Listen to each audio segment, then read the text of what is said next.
আমরা প্রতিদিন প্লেটে যে খাবারটা দেখি সেটার পেছনে কিন্তু একটা দারুণ গল্প আছে।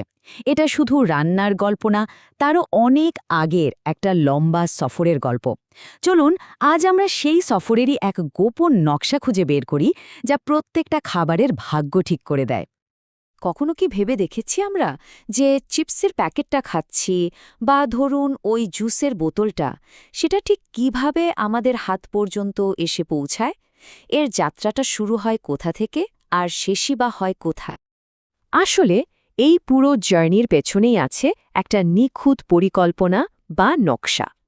এই নকশাটাই হচ্ছে সেই আসল ব্লুপ্রিন্ট, যেটা ঠিক করে দেয় একটা সাধারণ গাজর কিভাবে একটা প্যাকেটের জুসে পাল্টে যাবে। আচ্ছা, এবার আসা যাক আসল প্রশ্নে। এই যে নকশা বা ফ্লো ডায়াগ্রামের কথা বলছি, এটা আসলে এত জরুরি কেন? এটা কি শুধুই কয়েকটা বক্স আর দাগ, নাকি এর পেছনে আমাদের খাবারের নিরাপত্তার মতো বিশাল একটা ব্যাপার লুকিয়ে আছে? দেখুন, এই নকশাটা কিন্তু আসলে একটা সুপার শক্তিশালী টুল। এটা খাবার তৈরির প্রত্যেকটা ধাপকে সহজ করে, কোয়ালিটি কন্ট্রোলে সাহায্য করে, আর সবচেয়ে বড় কথা, খাবারের নিরাপত্তা নিশ্চিত করে। এখানে একটা শব্দ খেয়াল করুন, HACCP। এর মানে হল Hazard analysis and critical control points. সহজ কথায়, খাবারে কোন কোন জায়গায় বিপদ হতে পারে সেটা আগে থেকেই খুঁজে বের করে কন্ট্রোল করার একটা সায়েন্টিফিক সিস্টেম। মানে এক কথায় বলতে গেলে, এই নকশা ছাড়া আজকের দিনের ফুড ইন্ডাস্ট্রি তো প্রায় চলাই সম্ভব না। আচ্ছা, এতক্ষণ তো আমরা নকশার গুরুত্ব নিয়ে অনেক কথা বললাম, কিন্তু এই যে বলছি ফুড প্রসেসিং ফ্লো ডায়াগ্রাম, এই জিনিসটা ঠিক কি? চলুন এবার এর একদম সোজা সাপটা সংজ্ঞাটা জেনে নেওয়া যাক। খুব সহজ করে বললে, ফ্লো ডায়াগ্রাম হলো এমন একটা ছবি বা চার্ট যেখানে খাবার তৈরির প্রত্যেকটা ধাপ, মানে কাঁচামাল সংগ্রহ করা, সেগুলোকে বাছাই করা, পরিষ্কার করা থেকে শুরু করে একেবারে প্যাকেজিং পর্যন্ত সব কিছুকে ব্লক আর অ্যারো সাইন দিয়ে পরপর দেখানো হয়। এতে সুবিধাটা কি? সুবিধা হলো পুরো প্রসেসটা এক নজরে পরিষ্কার বোঝা যায়, আর কোথাও কোনো সমস্যা হওয়ার চান্স থাকলে সেটাও খুব সহজে ধরা পড়ে। পুরো ব্যাপারটাকে যদি আমরা একদম মূলে গিয়ে দেখি, তাহলে আমরা এই তিনটা প্রধান ধাপ পাব। প্রথমে ফ্যাক্টরিতে কাঁচামাল আসে, এরপর সেটা প্রসেসিং হয়, আর সব শেষে প্যাকেজিং করে মার্কেটে পাঠানো হয়। আর এই ফ্লো ডায়াগ্রামটা ঠিক এই সহজ যাত্রারই প্রতিটা ছোট বড় ডিটেলস আমাদের সামনে তুলে ধরে। তাহলে চলুন এবার খাদ্যের শেষ সম্পূর্ণ যাত্রাটা একবার চোখে দেখে নেওয়া যাক। কিভাবে একটা কাঁচা ফল বা সবজি ধাপে ধাপে আমাদের পরিচিত প্যাকেটের খাবারে বদলে যায়। চলুন সেই রাস্তাটাই ফলো করা যাক। ধরুন একটা ফ্যাক্টরিতে হাজার হাজার তাজা আম এসে পৌঁছালো। এরপর কি হবে? এরপর শুরু হবে সেগুলোর কোয়ালিটি চেক। ভালো, খারাপ, বড়, ছোট এই হিসেবে আমগুলোকে আলাদা করা হয়। এই ধাপটাকেই বলে সর্টিং বা গ্রেডিং। তারপর সেগুলোকে খুব ভালো করে ধুয়ে জীবাণুমুক্ত করা হয়।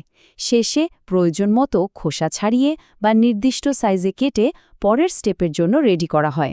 ব্যাস, এখানেই প্রস্তুতির প্রথম পর্ব শেষ। এরপর শুরু হয় আসল ম্যাজিক, যেখানে খাবারটার রূপ বদলাতে শুরু করে। যেমন প্রথমে ব্লাঞ্চিং বলে একটা প্রসেস আছে, যেখানে খাবারটাকে কিছুক্ষণের জন্য গরম পানিতে রাখা হয়। এতে কি হয়? এতে খাবারের রং আর পুষ্টিগুণ নষ্ট করে দেয় এমন এনজাইমগুলো ইনঅ্যাক্টিভ হয়ে যায়।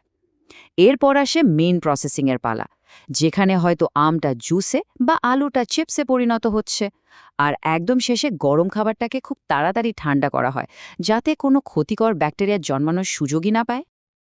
এই যে মেইন প্রসেসিংয়ের কথা বললাম, এর কিন্তু অনেকগুলো রাস্তা আছে। যেমন ধরুন, একই আম শুকিয়ে মজাদার আমসত্ত্ব বানানো যায়, ফ্রিজ করে আইসক্রিম তৈরি করা যায়, আবার পাস্টুরাইজ করে ফ্রেশ জুসও বানানো যায়। মানে ফাইনাল প্রোডাক্টটা কি হবে সেটার উপরই নির্ভর করে যে কোন রাস্তাটা বেছে নেওয়া হবে। বেশ, খাবার তো তৈরি। এবার পালা হলো সেটাকে নিরাপদে আমাদের কাছে পৌঁছে দেওয়ার। প্রথমে খাবারটাকে ঠিকঠাক প্যাকেটে ভরা হয়, যেটা ওকে বাইরের আলো বাতাস থেকে বাঁচিয়ে রাখে। এরপর প্যাকেটের গায়ে একটা লেবেল লাগানো হয়, যেখানে এর পুরো পরিচয় লেখা থাকে, কি দিয়ে তৈরি, কতদিন পর্যন্ত ভালো থাকবে, এই সব। আর সবশেষে ঠিকঠাক টেম্পারেচারে স্টোর করে সেগুলোকে পাঠিয়ে দেওয়া হয় কাছের দোকানগুলোতে, একেবারে আমাদের হাতের নাগালে।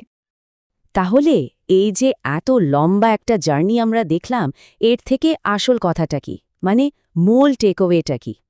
মূল কথাটা তাহলে এটাই।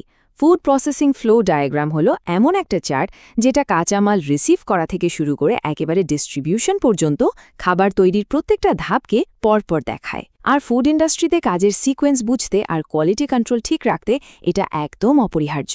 বিশেষ করে যারা ফুড সায়েন্স নিয়ে পড়ছেন বা পরীক্ষার প্রস্তুতি নিচ্ছেন, তাদের জন্য এই সংজ্ঞাটা কিন্তু 100% কমন। মনে রাখাটা খুব জরুরি। সব শেষে একটা প্রশ্ন রেখে যাচ্ছি। একটু ভেবে দেখুন তো, এই যে এত সুন্দর গোছানো আর কন্ট্রোল করা একটা সিস্টেম, এই নকশাটা যদি না থাকতো, তাহলে আমরা প্রতিদিন যে খাবারটা খাই সেটা কি সত্যি এতটা নিরাপদ আর ভরসামন্দ হতো?